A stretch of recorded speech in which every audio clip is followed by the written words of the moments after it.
O Antigo Regime foi o molde em que a França se organizou em um determinado momento da história.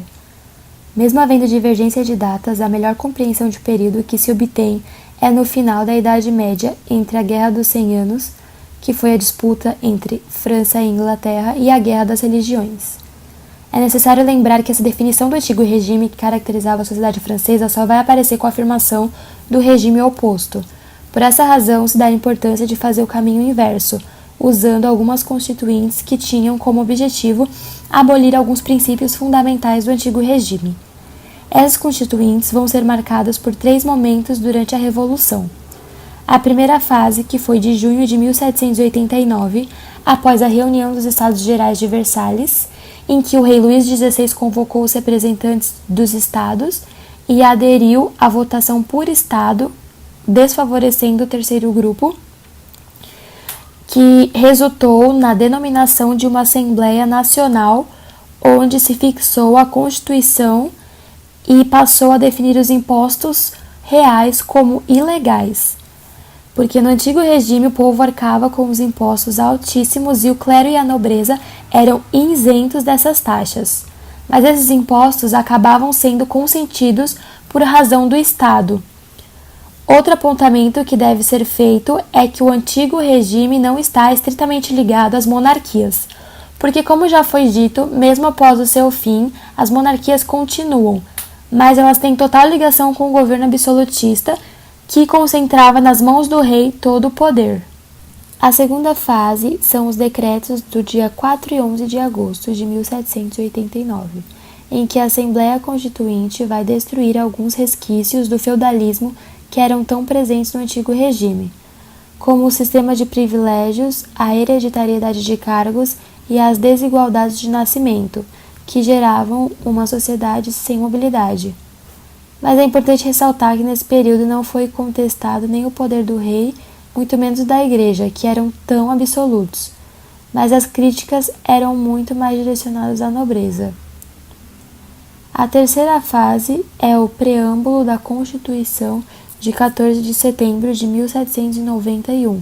onde muitas características do Antigo Regime foram modificadas,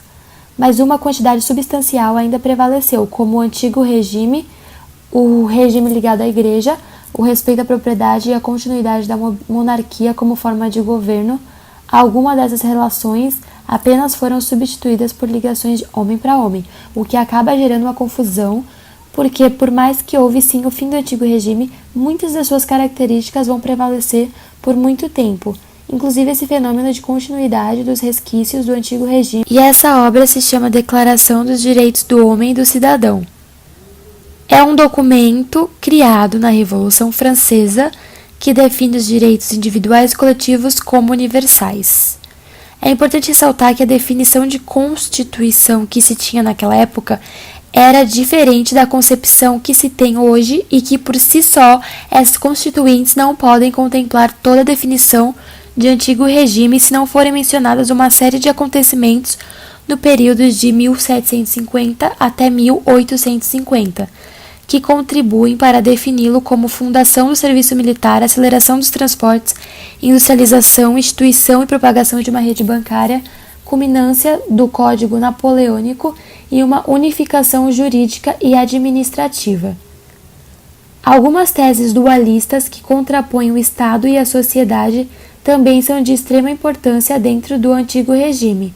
como a de Pegis, que vai ressaltar a importância das guerras civis para as construções das monarquias e vai defender o fato de que um governo precisa de muito mais do que apenas ser forte e que reinados como os de Luís XVI contribuíram para o fortalecimento dessa ideia, inclusive usando de constituições administrativas criadas por ele mesmo para isso. A concepção de Sagnac, também dualista, no entanto em uma corrente de tese oposta, vai defender a importância da sociedade nesse período, já que na maioria das vezes, por se tratar de um governo absolutista, o papel do Estado sempre acaba sendo mais ressaltado e gera uma impressão de que não existe uma sociedade viva na França, quando na verdade essa sociedade se mostrou ativa durante o processo revolucionário. O historiador Robert Mandrou abre um questionamento importante sobre qual é a representação do antigo regime na sociedade em que vivemos, onde por meio de condições hierárquicas e sociais ainda é possível enxergá-lo.